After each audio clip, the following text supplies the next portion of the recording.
नमस्कार प्रणाम। हम गायक ऋतिक चिलुआ एक बार फिर से रिंग म्यूजिक में आप सबका स्वागत करते हैं। हम आज आप सबके बीच में लेके आए हैं चिरई दर्द गीत।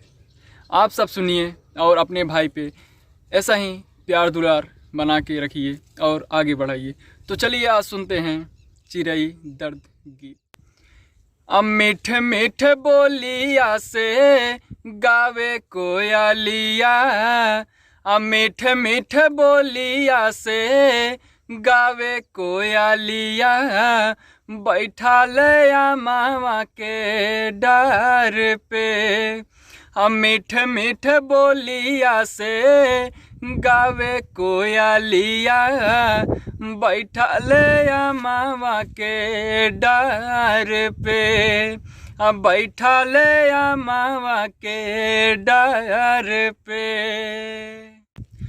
होते सबेरे उड़े जाए सहरिया, होते सबेरे उड़े जाए सहरिया, साँझे के अपना गाँव में, साँझे के अपना गाँव में।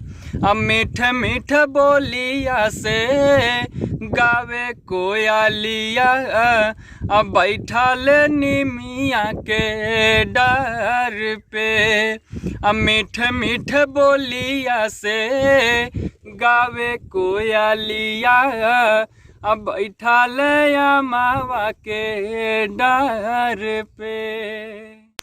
दूर दूर भटके यू पेटवा के बतिया, दूर दूर भटके यू पेटवा के बतिया, साँझे के उड़े आवे गाँव में, साँझे के उड़े आवे गाँव में।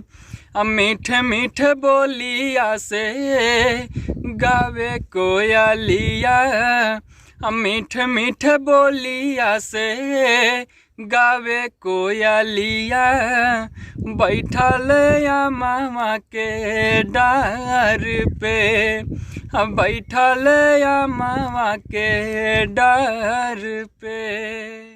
आशा में लाखे बैठे सबके दुआरिया, आशा में बैठे लाखे सबके दुआरिया, नहीं पावे भूखे आवे गाँव में, नहीं पावे भूखे आवे गाँव में।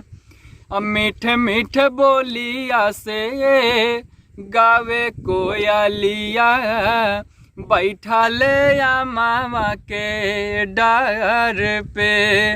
अब मीठ मीठ बोलिया से गावे कोयलिया, अब बैठा ले मामा के डार पे।